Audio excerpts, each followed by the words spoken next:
Hello hello, bienvenue sur le podcast Les choses de la vie. Les choses simples sont belles, partageons des ondes positives et profitons pleinement de chaque instant que nous offre la vie. J'espère que mon contenu te plaira et je te dis à très vite. Aujourd'hui, un sujet parmi les plus douloureux qu'on puisse aborder, c'est quand est-ce qu'il faut laisser partir quelqu'un qu'on aime encore.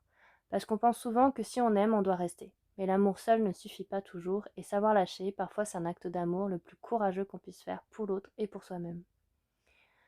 L'amour n'est pas suffisant seul. On grandit avec l'idée que l'amour suffit, les films, les chansons, les contes nous le répètent. Si tu aimes vraiment, tu surmonteras tout. Mais la réalité est plus nuancée. L'amour est nécessaire, mais il ne suffit pas à construire une relation épanouissante. Il faut aussi du respect, de la communication, des valeurs communes, un projet de vie compatible, de la volonté mutuelle de travailler sur la relation. On peut aimer profondément quelqu'un et ne pas être fait pour vivre ensemble, et reconnaître que ça demande une immense lucidité.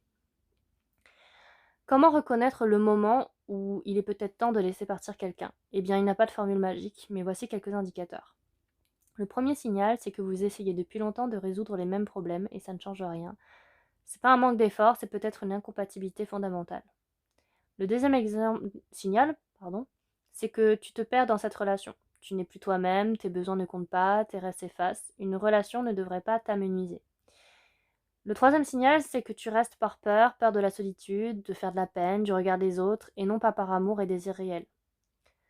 Le quatrième signal, c'est que vous avez des visions de vie profondément incompatibles, l'enfant, le pays, les valeurs fondamentales. Ces différences-là, l'amour ne les efface pas dans le temps. Et le cinquième et dernier signal, c'est que tu imagines ta vie sans l'autre et tu te sens soulagé en fait d'y penser, même brièvement. Et ce soulagement, c'est une information importante. Alors comment laisser partir avec amour quelqu'un qu'on aime? Ça ne se fait pas sans douleur, mais ça peut se faire dans le respect. Sois honnête avec toi-même d'abord, puis avec l'autre. Une conversation courageuse vaut 1000 non-dits et demi-mesures.